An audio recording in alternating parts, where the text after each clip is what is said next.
On page 162, we are going to read another chapter here, that is chapter number 10. This is Pearls of Wisdom. Wisdom मतलब होते हैं अकलमंदी और pearls के मतलब होते हैं मोती, अकलमंदी के मोती. It is written by Sheikh सादी. तो Pearls of Wisdom इस चैप्टर को लिखने वाले हैं Sheikh Saadi. Sheikh Saadi is not an English writer. Sheikh Saadi English writer नहीं है. He was a Persian poet and prose writer and वो एक पर्शियन पोएट हैं. Persian means Farsi.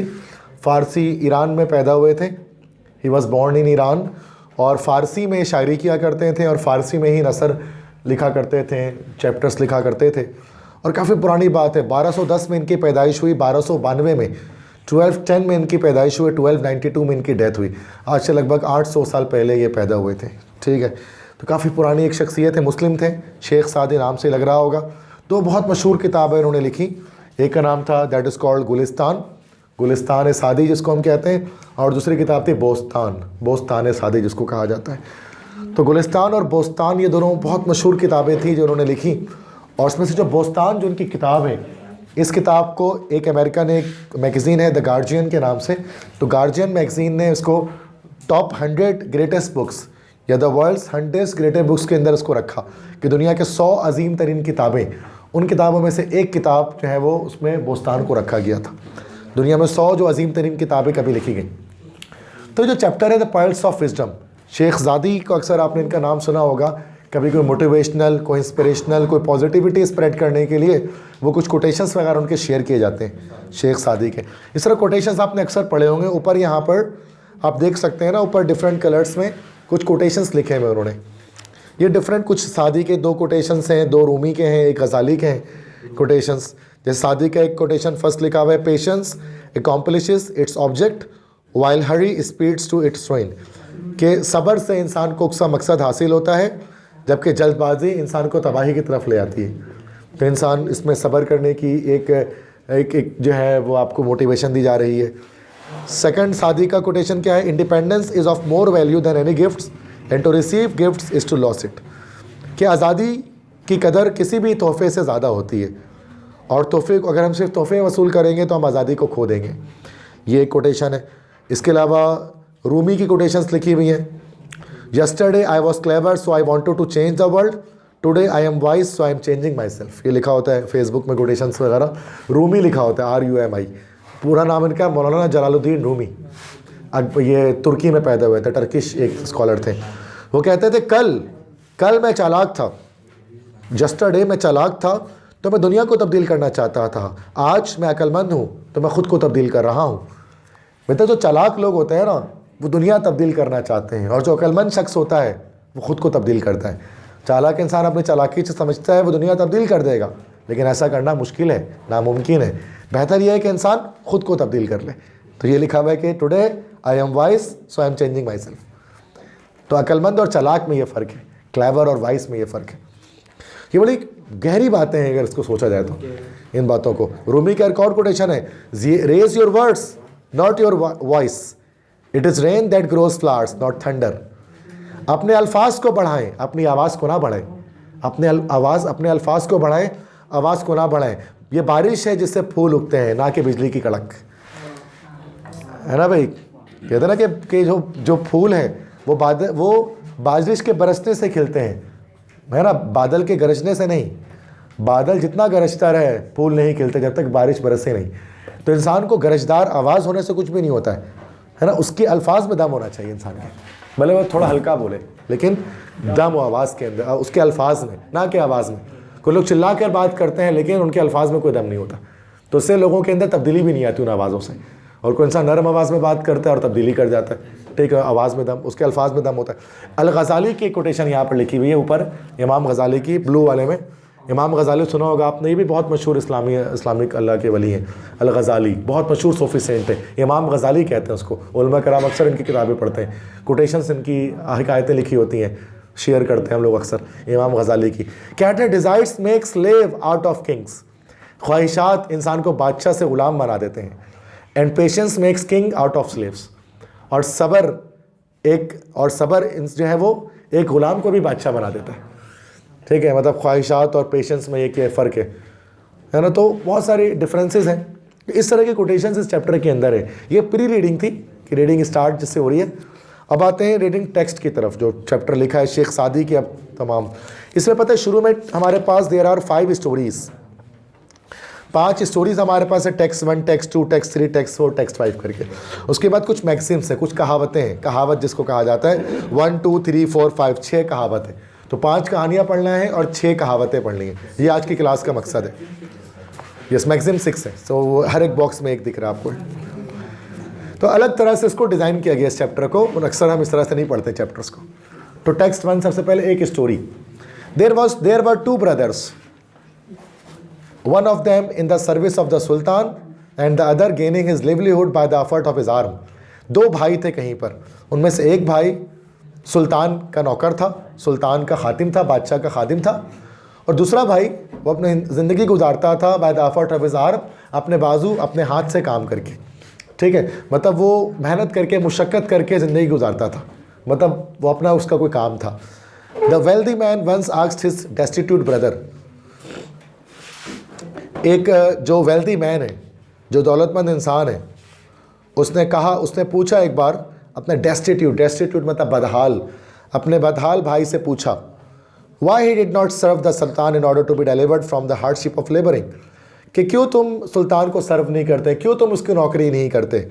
To be delivered, तुम्हें डिलीवर्ड मतलब निजात हासिल करना, यहाँ पर है तुम्हें इस तरीके से निजात हासिल मिल जाएगी from the hardship of labouring. Hardship मतलब मुश्किलात, लेबरिंग मतलब मेहनत।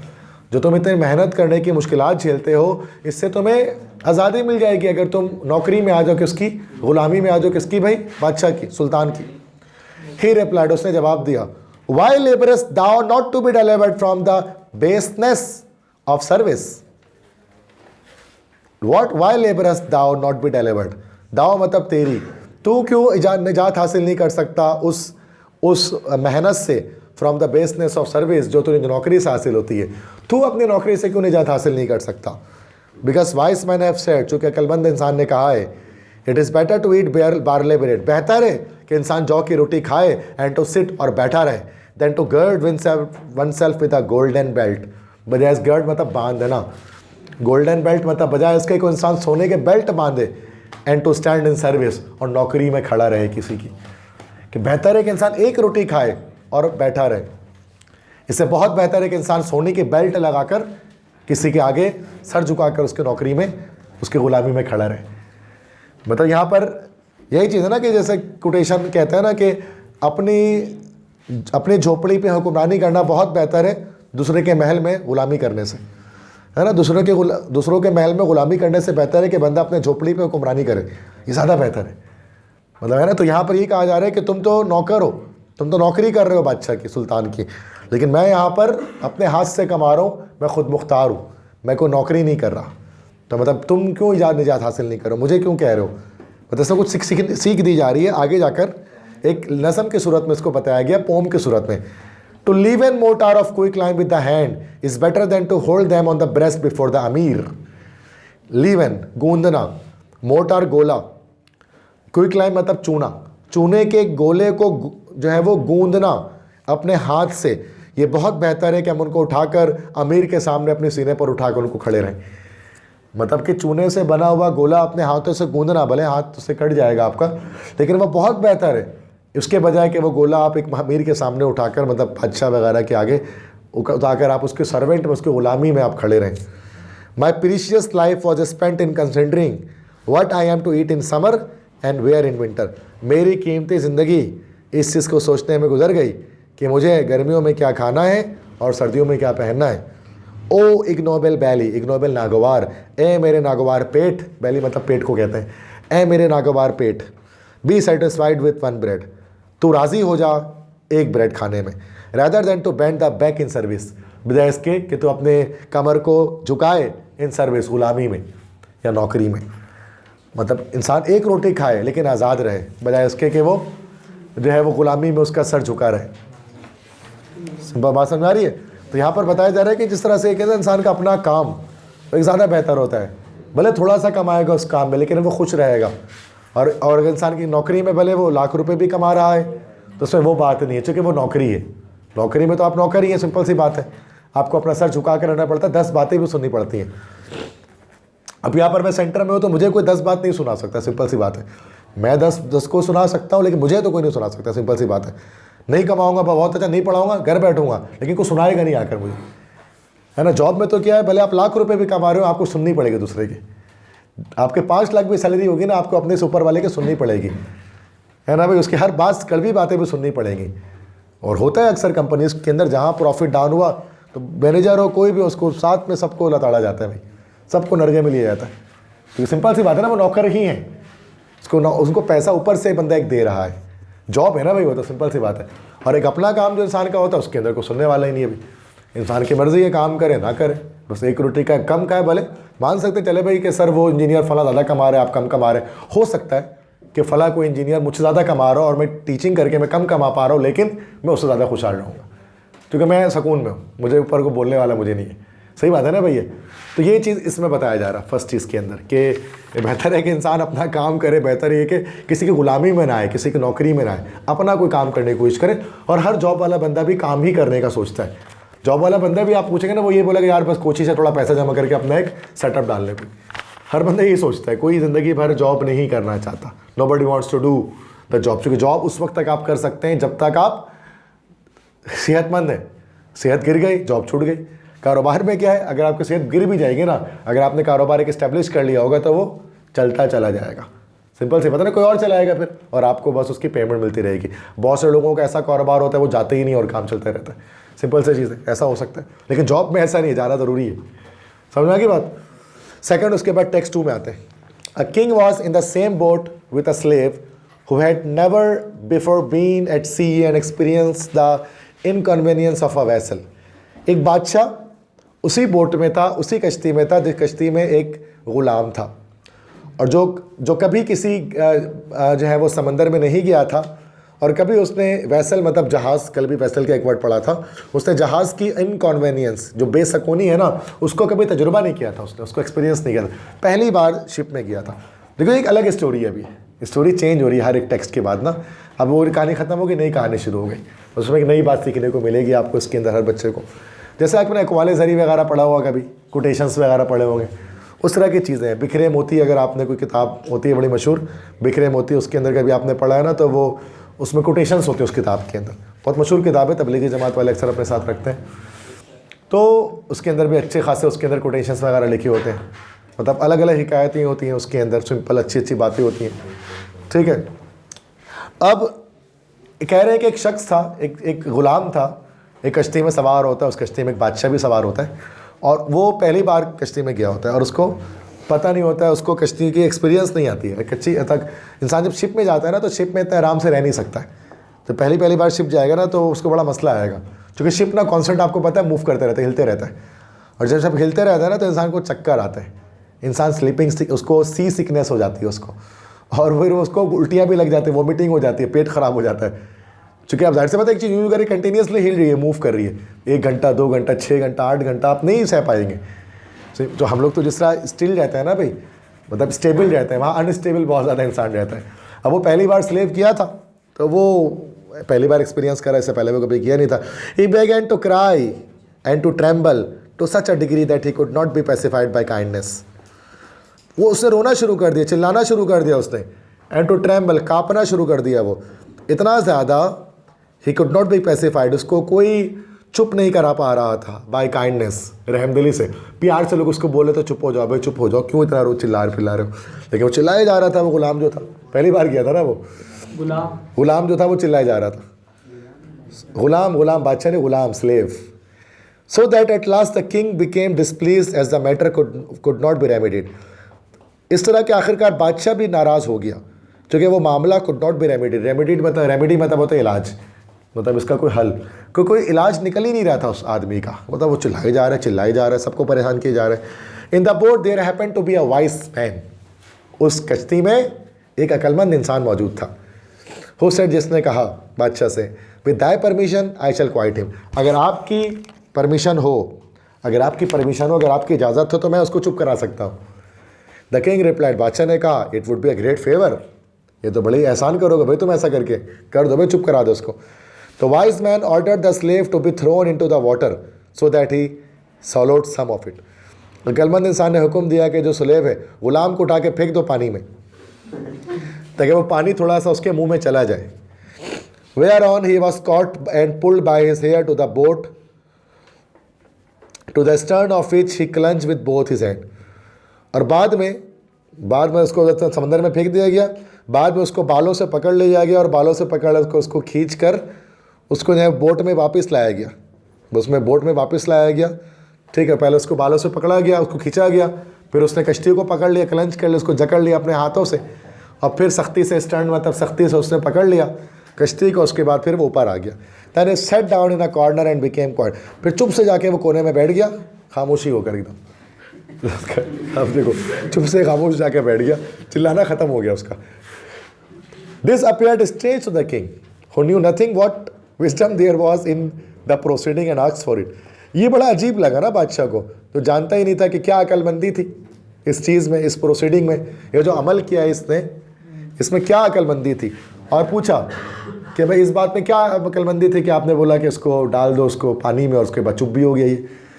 द वाइस मैन रिप्लाइड, अकलमंद आदमी ने जवाब दिया, before he had tasted the calamity of being drowned he knew not the safety of the boat. जब तक उसने बिफोर ही हैड टेस्टेड, जब तक उसने टेस्टेड चख ना लिया कैलेमिटी आफत, बीइंग ड्रोन्ड डूब जाने की, जब तक उसने डूब जाने की आफत को नहीं चख लिया, he knew not the safety of the boat, उसको उस वक्त तक बोट की सेफ्टी की परवाह ही नहीं थी। मतलब उस बोट की हिफाजत की परवाह ही नहीं थी। वो तो चिल्लाए जा रहा है, दौड़े जा रहा है, भागे जा रहा है, उसको बोट की सेफ्टी की परवाह ही नहीं थी, क्योंकि उसने चखा ही नहीं था कि डूबने के बाद कितना बड़ा मसला आता है। लेकिन जब उसको आज थोड़ा सा डुबा दिया गया, अब उसको पता था डूबने से क्या हो सकता है, तो चुप से बैठ गया, चाहे कश्ती डूबे नहीं। तो यहाँ पर क्या सीख मिली कि thus also a man does not appreciate the value of humanity from a misfortune until it has befallen them. बिल्कुल इसी तरह से एक शख्स नहीं तारीफ़ करता, वो नहीं समझता वैल्यू ऑफ इम्यूनिटी। इम्यूनिटी मतलब बचाव, हिफाजत, फ्रॉम अ मिसफॉर्चून, किसी बदकिस्मती से हिफाजत की कदर को नहीं समझता इंसान, until it has befallen him, जब तक कि वो बदकिस्मती उस पर बी फॉलन हिम, उस पर आफत नाजिल नहीं हो जाती। इंसान भी ऐसा ही है, एक चीज़ की कदर उसको नहीं होती है, और जब तक वो उस चीज़ से गुजर नहीं जाता है ना, डांट ठोकर खा कर ही सीखता है, कहा जाता है ना इंसान। एक बार जब ठोकर लगती है तो इंसान सीखता है, पहले से उसको नहीं पता होता कि इंसान पहले से सीख ले। अब इंसान फर्स्ट ईयर है भाई, मेहनत करनी है, फर्स्ट टाइम में आए हैं, इंटरमीडिएट में आए हैं, मेहनत करनी है ना भाई, मेहनत कर ले इंसान, पहली बार में ही कर ले। लेकिन नहीं करेंगे मेहनत फर्स्ट ईयर में, पहले फर्स्ट ईयर में जाएंगे, 2 पेपर रुकाएंगे रिजल्ट में, उसके बाद जो 2 पेपर रुकेगा फिर सेकेंड ईयर में मेहनत करेंगे। सेकेंड ईयर के बच्चे ज़्यादा सीरियस होते हैं फर्स्ट ईयर वालों से, कहीं भी आगे देखना तो पढ़ाई में फर्स्ट ईयर में कोई सीरियस नहीं होगा, पढ़ाई में पूरा कराची ही नॉन सीरियस होगा, एक बच्चा जो फर्स्ट ईयर में। लेकिन सेकेंड ईयर में आप जाओगे तो सब सीरियस मिलेंगे आपको, क्योंकि स्टूडेंट सीरियस मिलेंगे। क्यों? क्योंकि सेकेंड ईयर में उन्होंने ठोकर खा ली है।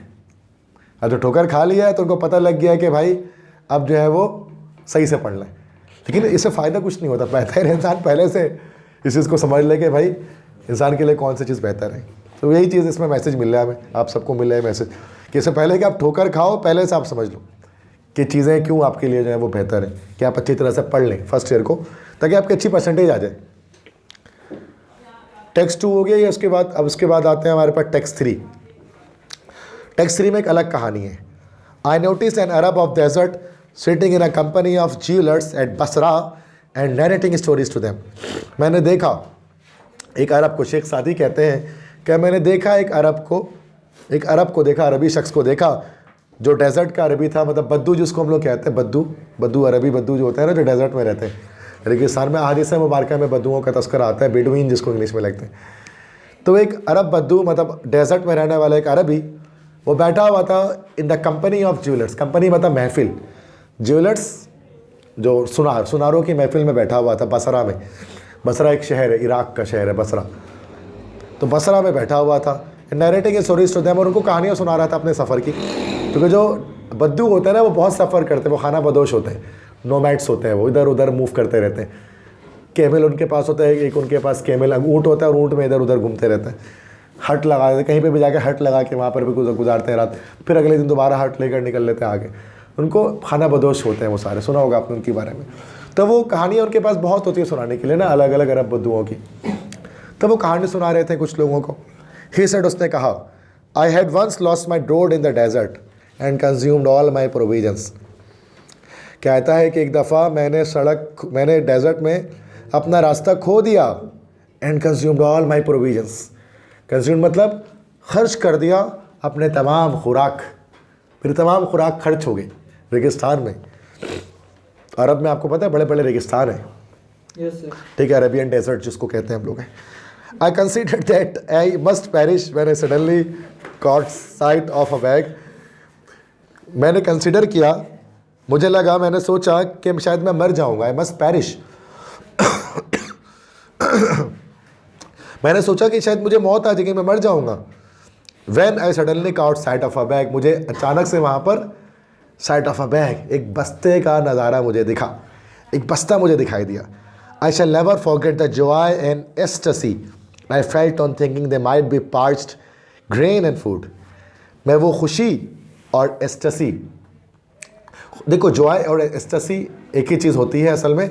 हद से ज़्यादा खुशी एस्टसी कहलाती है। जॉय जो है ना, जब हद से ज़्यादा बढ़ जाए, जब इंसान हद से ज़्यादा खुश हो ना, तो फिर वो एस्टसी कहलाती है। सी साइलेंट होता है उसमें, एक्सटसी नहीं पढ़ेंगे, एस्टसी, सी साइलेंट है।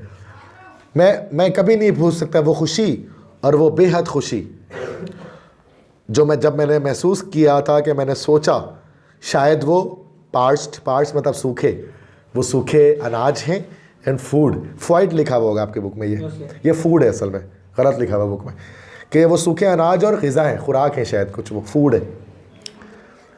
Nor the bitterness and despair, और ना ही मैं भूल सकता हूँ वो गुस्सा, वो मायूसी।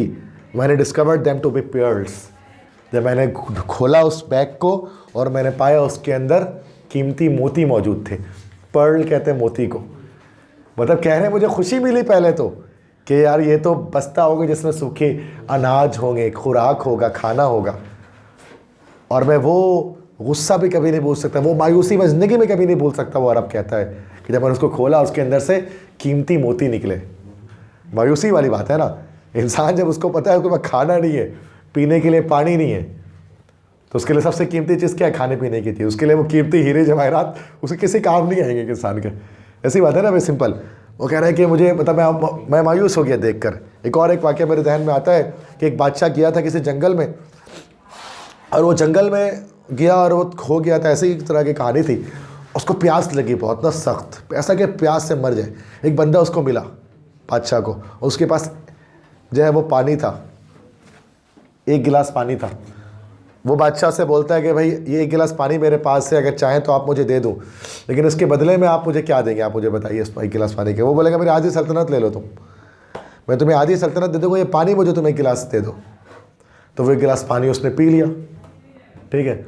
उसके बाद फिर उस बंदे ने बोला कि अगर मैं ये कहूँ कि पानी जो तुमने पिया है ये तुम्हारे जिस्म से खारिज नहीं हो सकता, तुम्हारी बॉडी में रह जाएगा, हमारे जिस्म से खारिज नहीं होगा। पानी जब जिस्म से खारिज नहीं हो तो आपको पता है वो जहर बन जाता है, किडनी ख़राब कर देता पूरे वो, तो इसलिए किडनी का सिस्टम है पूरा। तो वो कहता है कि तुम्हारे जिस्म से खारिज ना हो सके ये पानी, तो वो कहता तो इसको खारिज करने के लिए तुम कितने पैसे दोगे? बोलेगा मैं अपनी आधी सल्तनत और दे दूँगा इसको खारिज करने के लिए। मतलब पूरी सल्तनत एक इंसान एक गिलास पानी के लिए दे सकता है, उसको पीने के लिए और खारिज करने के लिए। मतलब पानी की अहमियत अगर वो मिले ना आपको तो इंसान को, नेमत ऐसी है ना, ज़ाहिर सी बात है। तो इन चीज़ों के अंदर जो मटेरियलिस्टिक चीज़ें उनकी इतनी अहमियत नहीं, उसका मतलब यही है। जो मादियत परस्ती की चीज़ें, सोने जवाहरात जो इंसान जमा करना चाहता है, एक गिलास पानी उसके मुकाबले में कुछ नहीं अगर इंसान को ज़रूरत पड़े उस चीज़ की। तो अब आगे इसी चीज़ को वो क्या कर रहे हैं, पोट्री में बता रहे हैं। In a dry desert and among moving sand.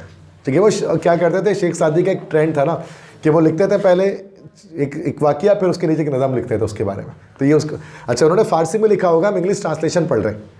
Sheikh Saadi की translation we are going to read ना, इन्होंने इंग्लिश में नहीं लिखा होगा। और उस दौर में तो इंग्लिश इजाद भी नहीं हुई, 1200 के दौर में इंग्लिश थी भी नहीं। इस दौर में इंग्लिश तो उसके बाद बनी है। अंग्रेजी सिर्फ फ़ारसी तो बहुत पुरानी ज़बान है, इंग्लिश से पीछे पुरानी ज़बान है। इंग्लिश बाद में आई, फ़ारसी पहले आया ज़बान पे। फ़ारसी बहुत पुरानी ज़बान है।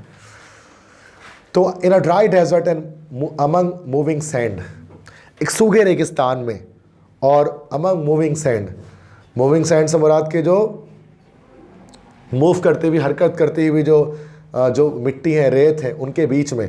It is the same to the thirsty man whether he has pearls और शेल्स इन द माउथ। इससे कोई फ़र्क नहीं पड़ेगा एक प्यासे आदमी को, चाहे उसके मुंह में पर्ल्स आ जाएं, मतलब मोतियाँ आ जाएं, और शेल्स या सीपियाँ आ जाएं, इससे उस आदमी को कोई फ़र्क नहीं पड़ता। When a man has no provisions and his strength is exhausted, जब इंसान के पास कोई खुराक ना हो और उसकी कुव्वत भी जवाब दे रही हो, उसकी स्ट्रेंथ, उसकी ताकत है, इज एग्जॉस्टेड, वो ख़त्म हो गई हो। It matters not whether his girdle is adorned with pearls or potsherds. इससे कोई फ़र्क नहीं पड़ता आया कि उसकी गर्डल कहते हैं कमर बंद। पुराने ज़माने में लोग जो है ना वो कमर पे एक पट्टी एक बांधते थे, जिससे वो देखा होगा कोई पानी वगैरह का एक वो लगा कर अटैच करके, पुराने ज़माने में पर्शिया वगैरह में आपने देखा होगा कि वो कपड़ा जो पहनते ना जुब्बा टाइप का, उसमें वो एक कमर बंद बांधते थे।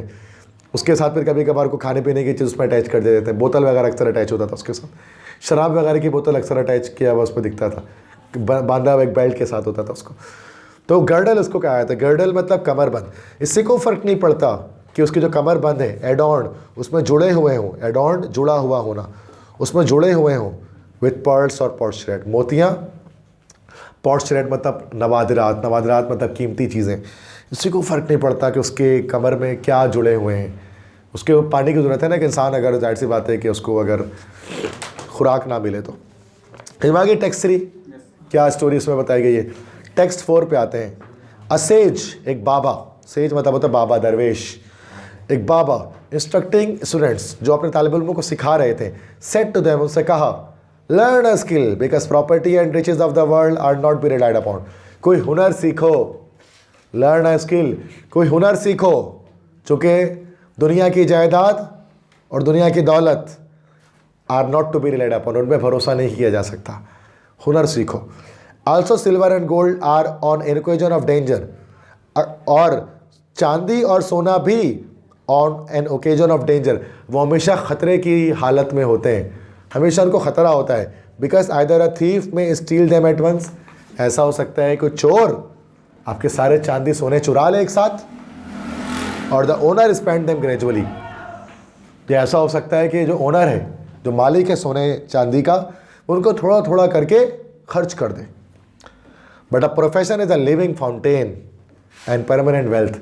लेकिन एक पेशा इंसान का, वो एक लिविंग फाउंटेन, एक जिंदा फव्वारा है, एंड परमानेंट वेल्थ, और हमेशा की मुस्तकिल दौलत है। वो इंसान का स्किल उसको परमानेंट वेल्थ की तरह उसके लिए है।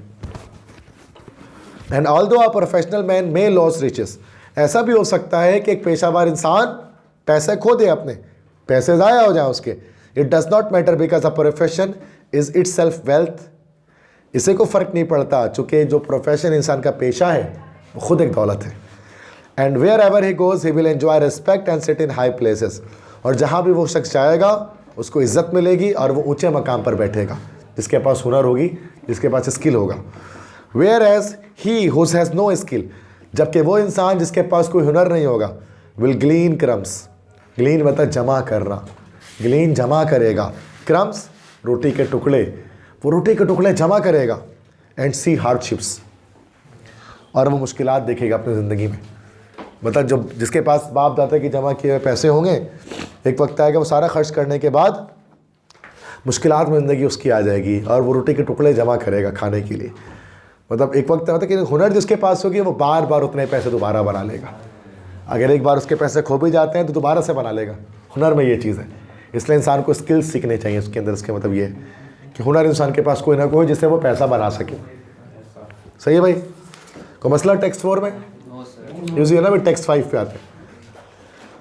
आई heard a wise man saying that no one has ever made a confession of his own folly except he who begins speaking whilst another has not yet finished his talk। मैंने सुना है एक अक्लमंद इंसान को ये कहते हुए कि कोई इंसान भी अपनी हमाकत का इजहार नहीं करता सिवाय एक इंसान के। कॉन्फेशन इकरार करना, इजहार करना, कॉन्फेस करना, कॉन्फेशन इकरार करना, फुली हमाकत, बेवकूफ़ी। कोई इंसान अपनी बेवकूफ़ी का इजहार खुद नहीं करता।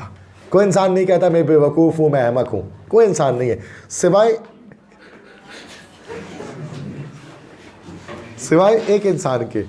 बिगेन्स स्पीकिंग, जो बात करना शुरू करता है, whilst, जबकि another has not yet finished his talk, दूसरे अपनी बात मुकम्मल नहीं की होती है।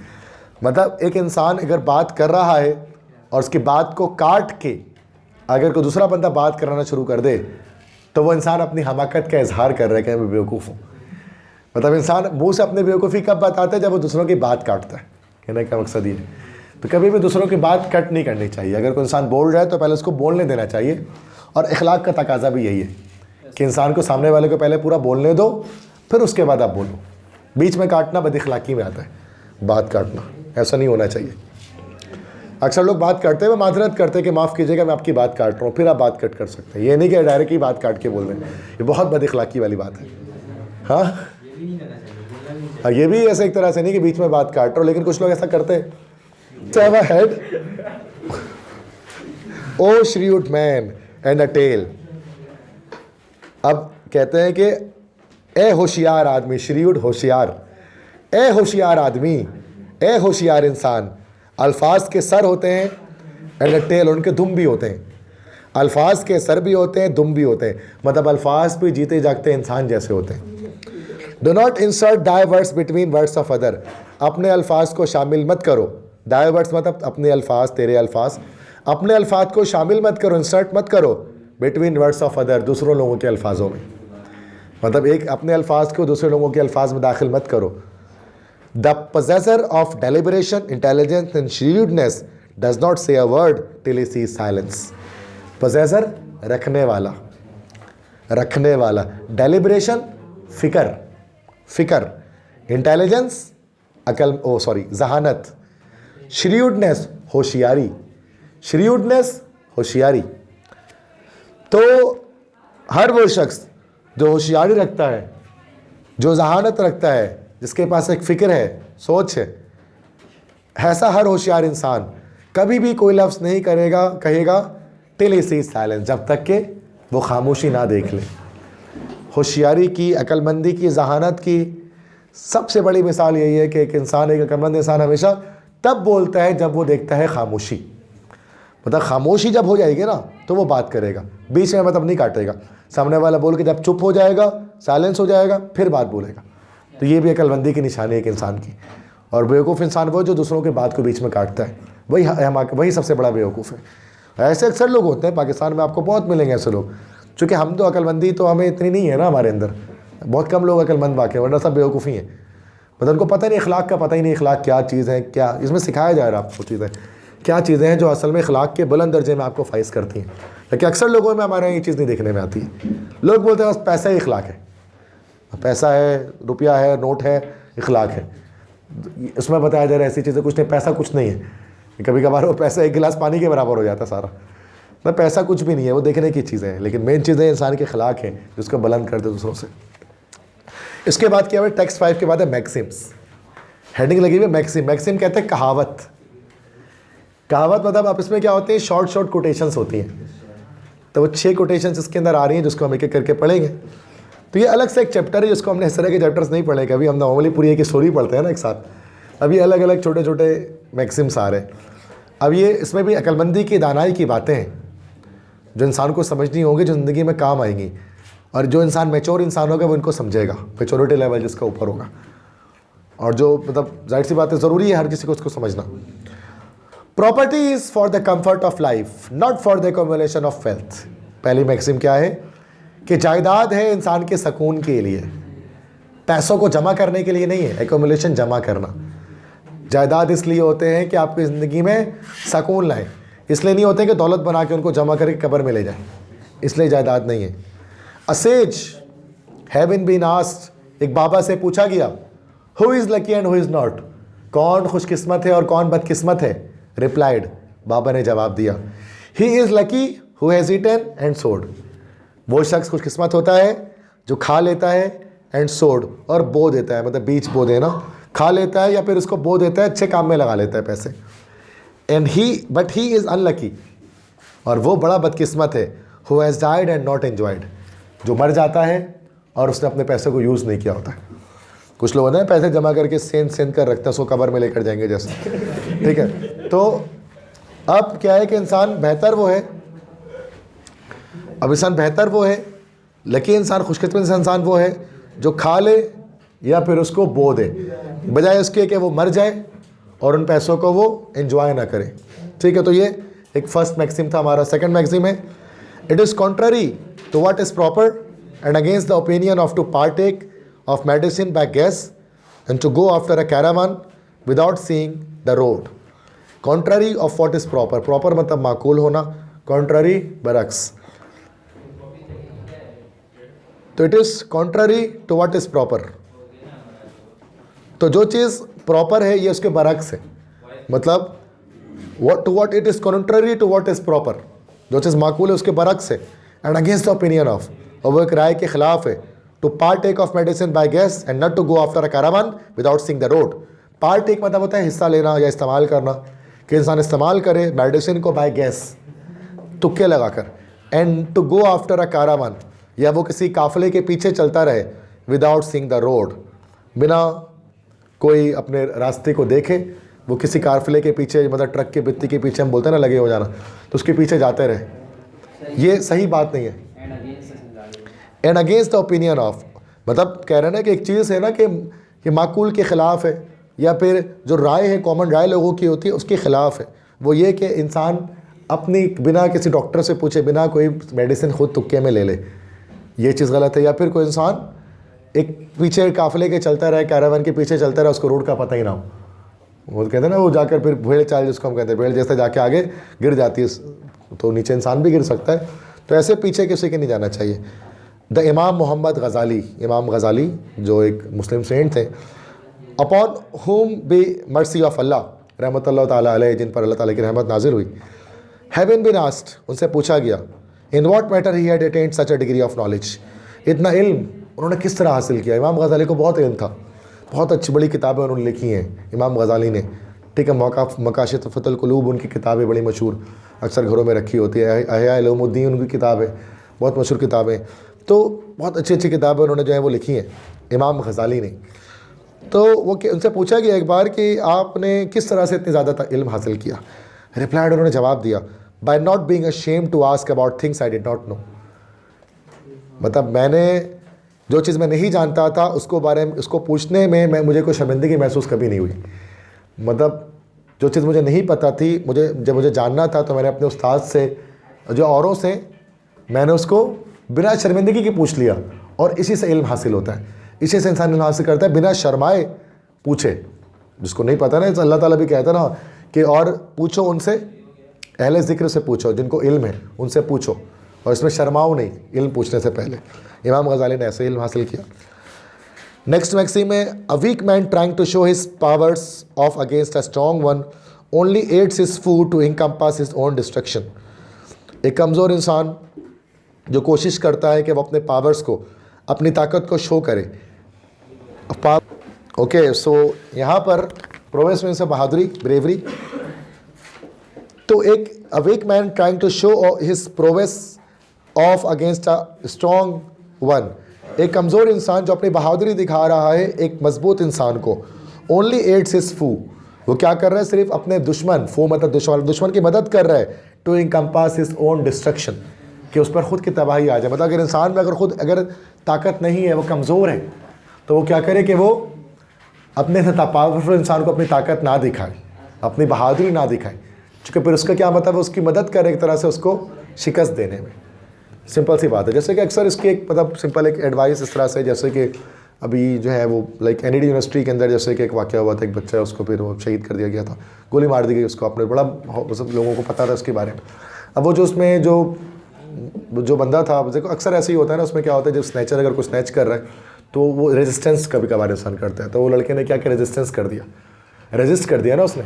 अब वो वीक था क्योंकि उसके पास गन नहीं है, जबकि जो स्नैचर उसके पास एक गन है, तो अब वो क्या होता है कि उसमें फिर वो उसने क्या किया, उस तरह से अपने ऊपर से तबाही मोल ली उसने, जाहिर से बस जान बचाने के लिए गोली मार देते हैं फिर ये, तो बेहतर ये होता है कि इंसान उसको देते हैं। मतलब अगर इंसान वीक है ना, तो स्ट्रॉन्ग के सामने अपनी बहादुरी मत दिखाए, बल्कि उसके सामने घुटने टेक दे। वो मतलब मोबाइल चाहे ले ले भाई, क्या मसला है, जान से बड़ी चीज़ थोड़ी ना।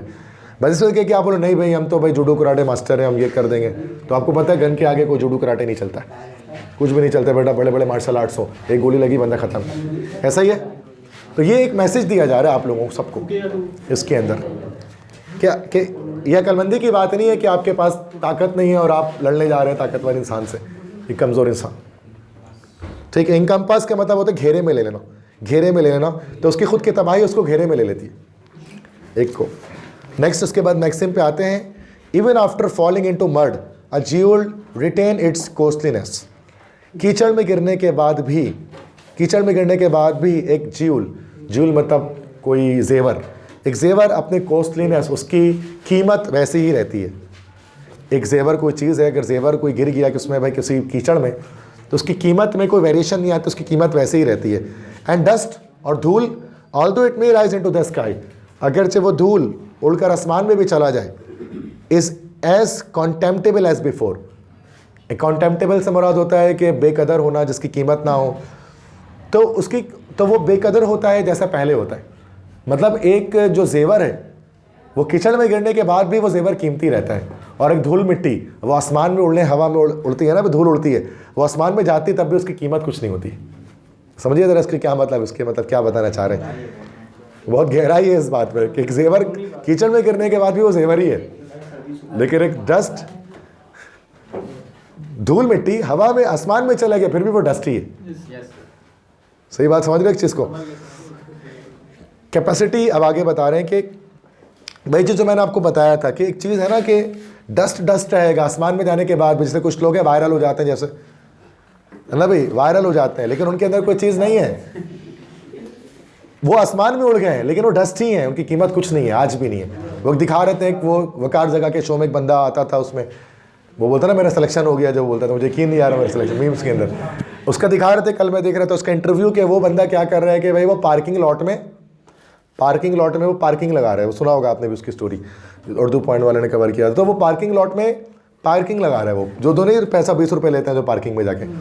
देखो वो बंदा इतना वायरल हुआ था, आज भी उसकी मीम्स चल रहे हैं, लेकिन उसके बाद वो बंदा किस हाल में पार्किंग लॉट में पार्किंग लगा रहा है। डस्ट रिमेन डस्ट, क्योंकि उनके पास कोई स्किल नहीं, जिसके पास होती है ना, वो वायरल होने पर 1 महीना चल जाएगा, 1 महीने बाद डाउन है। वैसे सारे लोग ऐसे ना, स्किल्स नहीं है ना भाई, स्किल के साथ आप वायरल हो तो एक अलग चीज़ है, ये समझ में आती है कि विदाउट स्किल अख्तर लावा है, स्किल नहीं है उसके अंदर, ख़त्म हो जाना है 1 महीने में, कोई स्किल नहीं, एक्टिंग स्किल हो कुछ तो कुछ भी नहीं है, ख़त्म हो जाना है।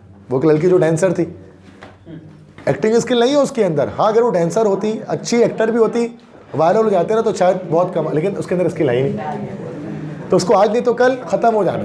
सही बात है ना भाई। तो डस्ट रहेगा आसमान में उड़ने के बाद भी, और एक ज्यूल, अगर वो कीचड़ में भी गिर जाए ना तो वो ज्यूल ही रहेगा। समझ आ रही बात मेरी। तो capacity without education is deplorable. मैं आपके लेटेस्ट के लिहाज से मैं बता रहा हूँ आपको, अपडेटेड फॉर्म में इस चीज़ को, ताकि आप सबके भेजे में अटक जाए बात मेरी जाके कि क्या बात कह रहे हैं इसके अंदर। Capacity without education is deplorable. Capacity सलाहियत, इंसान की सलाहियत विदाउट एजुकेशन, तालीम के बिना, इज डेप्लोरेबल। डेप्लोरेबल से मुराद अफसोसनाक है, मतलब इंसान की सलाहियत, जिसके पास तालीम नहीं है तो वो अफसोसनाक है। And education without capacity is thrown away, और इंसान की तालीम बिना सलाहियत के विल थ्रोन अवे, उसको फेंक दिया जाता है। जैसे मैं हमेशा बताता हूँ, skill and education both went hand in hand. अगर आपके पास स्किल्स हैं और आपके पास एजुकेशन नहीं है, अफसोसनाक बात है बहुत। और अगर आपके पास एजुकेशन है और स्किल नहीं है तो एजुकेशन ऐसे फेंक दी जाती है। दोनों चीज़ें साथ होनी चाहिए, स्किल्स भी डेवलप होनी चाहिए, तालीम भी आपके उसके साथ होनी चाहिए, तो फिर फ़ायदा है, वरना नहीं। सही है। नेक्स्ट मैक्सिम है, drop upon drop collected will make a water. ये वो जो मैट्रिक में आपने लिटिल थिंग्स के अंदर जो पढ़ा था, जूलिया कार्ने की जो पोम थी, याद है कुछ? Little drops of water, little grains of sand makes a mighty ocean and a pleasant land. Little words of love, little deeds of kindness makes our world and Eden like the heaven above. याद है ऐसा कुछ poem? तो drop upon drop collected will make a river. कतरा कतरा मिलकर दरिया बनता है। Rivers upon rivers collected will make a sea. दरिया दरिया मिलकर एक समंदर बन जाता है। Little and little together will become much. थोड़ा थोड़ा करके चीज़ें बहुत बड़ी हो जाती हैं। The granary is but grain upon grain. Granary मतलब अनाज जहाँ महफूज करके रखते हैं, अनाज महफूज करने की जगह, ठीक है, तो ग्रेनरी कहते हैं। ग्रीनरी नहीं है ये, ग्रेनरी, ग्रेन जहाँ पर रखते हैं ना, अनाज रखते हैं। ग्रेनरी क्या है? बट ग्रेन अपॉन ग्रेन, सिर्फ अनाज, बहुत सारे अनाज एक साथ जमा करके छोटे छोटे दाने रख दिए गए और पूरा एक ग्रेनरी बन जाता है, जहाँ पर पूरे सिटी के लिए, पूरे इलाके के लिए अनाज स्टोर करके रखा जाता है। मतलब इंसान की छोटी छोटी चीज़ें भी, लिटिल थिंग्स के अंदर भी पढ़ा था ना, एक बहुत बड़ा एक इम्पैक्ट क्रिएट करती हैं इंसान की लाइफ में। लास्ट मैक्सिम है, confide not to a friend every secret thou possess. Confide, राज की बात बताना। अपने दोस्त को मतलब आप जितना भी अपने जितना भी सीक्रेट रखते हैं, दाव पोजेस, दाव मतलब तुम पोजेस रखते हो, तो जितने भी राज की चीज़ें रखते हो तुम, कभी अपने दोस्त को वो सारी राज की बातें मत बताओ। राज की बातें कभी अपने दोस्तों को मत बताओ। How know you that he will not sometime become thy foe. तुम्हें कैसे पता कि आगे जाकर वो तुम्हारा दुश्मन कभी नहीं बन सकता। फो मतलब दुश्मन, मतलब कि दोस्त समझ के आपने किसी को अपनी राज की बात बता दी और वो आगे जाकर आपको दुश्मन बन गया, वो तो आपका राज फाश कर देगा सबके सामने। तो आस्तीन का सांप जिसको हम कहते हैं, स्नेक ऑफ द ग्रास, ठीक है, हो जाता है समटाइम्स ऐसा। Inflict not every injury you can upon an enemy because it is possible that one day he may become Dai friend. Inflict मतलब देना। हर जख्म मत दें अपने एक दुश्मन को, क्योंकि ये मुमकिन है कि एक दिन वो दुश्मन आपका दोस्त बन जाए। ऐसा भी हो सकता है कि दुश्मन दोस्त बन सकता है इंसान का, तो उसको भी आप हर जख्म हर दुख दर्द ना पहुंचाएं। एक दुश्मन भी आपका दोस्त आगे जाकर बन सकता है, जैसे दोस्त दुश्मन बन सकता है। समझ में आ गई बात? तो this is the all about pearls of wisdom, अकलमंदी की मोती, मतलब अकलमंदी की बातें, बहुत काम की बातें समझते हैं इंसान अगर इनको। तो अब आ जाओ एमसीक्यूज करते हैं, पेज नंबर 166 पर देखते हैं कितना समझा आपने इन अकलमंदी की बातों को। फर्स्ट है, the second brother was living by. जिस पहला जो भाई था ना, उसमें कहा गया था कि वो सर्वेंट था और दूसरा अपने हाथ से काम करता था, तो सी ऑप्शन सही कह रहे हो Huzaifa, C option doing labour, ठीक है। तो हुज़ैफा ने सही बताया, हुज़ैफा की तारीफ हो गई है भाई। हुज़ैफा परवेज़ के, आदम जी साइंस कॉलेज के हैं, 1 लाख बच्चे सुनेंगे इंशाल्लाह इन्हें। सेकंड है, because their recording is going on. Second है, dash said that it is better to eat barley than to gird with golden belts. मतलब डैश ने कहा कि बेहतर है कि हम ईट बार्ले, हम अनाज खाएं बनिस्बत इसके कि हम गोल्डन बेल्ट्स को बांधें। किसने कहा था ये? सर्वेंट ने तो नहीं कहा था। अच्छा, इसमें एक मेंशन नहीं किया गया कि बड़ा भाई कौन सा है, छोटा भाई कौन सा है, ऐसा ही ना। तो ये शायद ए ही लगा लो, उसके एल्डर ब्रदर, वो दूसरे भाई ने कहा था, जो असल में लेबरर था, जो वर्कर था। इसमें तो बी और सी तो हो ही नहीं सकता, डी भी नहीं हो सकता, क्योंकि सर्वेंट ने थोड़ी ना ये बात कही थी, ये बात कही थी उसके भाई ने। तो अब वो, लेकिन ये चीज़ मेंशन नहीं है स्टोरी नंबर 1 में, टेक्स्ट 1 में, कि वो एल्डर ब्रदर था। हमने नहीं पढ़ा ना ऐसा कोई, तो ए ही लगा लो। सी है, to gird with golden belts, golden belt बांध लेना अपने चारों तरफ। This phrase indicates to live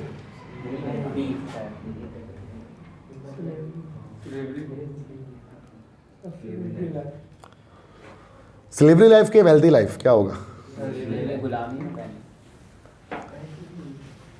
चलो भाई डी कर लो उसको, ठीक है, थर्ड का डी लगा लो, स्लेवरी लाइफ, ठीक है, गुलामी की जिंदगी। फोर्थ है, the dash was fearful during travel in the vessel, slave, C option हो जाएगा। 5वां है, the slave was thrown in the sea to dash, मतलब गुलाम को क्यों फेंका गया था समंदर में? यस, बी, गेन एक्सपीरियंस, तजुर्बा हासिल करने के लिए। छठा है, न सेफ बोट थोड़ी ना, कश्ती को बचाने के लिए नहीं, मेन मकसद तो ये था कि उसको तजुर्बा आ जाए डूबने का, ताकि फिर वो खुद ही कश्ती बच जाए। छठा है, the Arab became happy after, yes A, finding bag, बाद में पता लगा कि यार इसमें तो पर्ल्स है। 7वां, the sage gave advice to his student that, sage ने क्या एडवाइस दी अपने स्टूडेंट को? सेज बाबा ने क्या नसीहत की अपने स्टूडेंट को?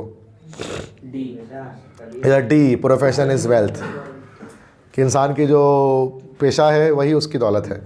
8वां, little drops make an ocean, this proverb is appropriately depicted in maxim 5 के अंदर कहा गया उसको, यह सही है, सी ऑप्शन, मैक्सिम 5। 9th है, a group of people travelling together is called as caravan, काफिला जिसको कहते हैं, बी ऑप्शन। 10th है, डैश में be suitable message of text 2, text 2 का मैसेज क्या होगा? दूसरा जो टेक्स्ट हमने पढ़ा था, देखो उसमें क्या मैसेज दिया गया था इसमें?